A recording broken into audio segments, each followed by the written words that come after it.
Hello అండి. అసలు ఈ ఫ్రీ బస్సులు ఎందుకు పెట్టారో అర్థం కావట్లేదండి. మనుషుల ప్రాణాలతో చెలగాటలాడుతున్నట్టయితే అనిపిస్తుందండి నాకు. ఈరోజు నాకు జరిగిన సిచ్యువేషన్, మేము కాంప్లెక్స్కి అయితే వచ్చామన్నమాట. చోడవరంలోని బస్సు ఎక్కుదామని చెప్పేసి అప్పటికే ఒక 2 బస్సెస్ అయితే లంచ్ కోసం అయితే ఆపేశారండి. లాస్ట్లో ఒక బస్సు అయితే వచ్చిందనమాట. ఇలా ఒకే ఒక సెకండ్ అయితే బస్సు ఆగిందండి. వెంటనే మా పాప అయితే వెళ్ళి ఎక్కిందనమాట. తర్వాత కొంతమంది అయితే ఎక్కుతున్నారు.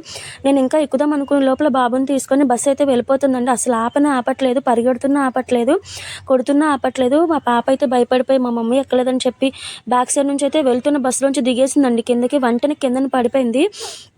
అయినా సరే బస్సుని స్లో చేయలేదండి. జనాలందరూ పరిగెట్టుకొని వస్తున్నా సరే ఆపకుండా అయితే వెళ్ళిపోయాడండి. ఇంత రెస్పాన్సిబిలిటీ లేకుండా ఉంటే ఎలా చెప్పండి? గవర్నమెంట్ వాళ్ళు కూడా మనీ పే చేస్తుంది కదండి, ఊరికనే కాదు కదండి. టికెట్స్ తీసుకునేటప్పుడే ప్రశాంతంగా మేము జర్నీ చేసేవాళ్ళం అనమాట. ఈ ఫ్రీ బస్సులు పెట్టేటప్పటి నుంచి బస్సు ఎక్కాలంటే భయమేస్తుంది. మా పాపకి ఏమైందో నిజంగా నా పై ప్రాణాలు పైనే పోయండి. ప్లీజ్ అండి, దయచేసి అందరూ ఈ వీడియోని అందరికీ షేర్ చేయండి.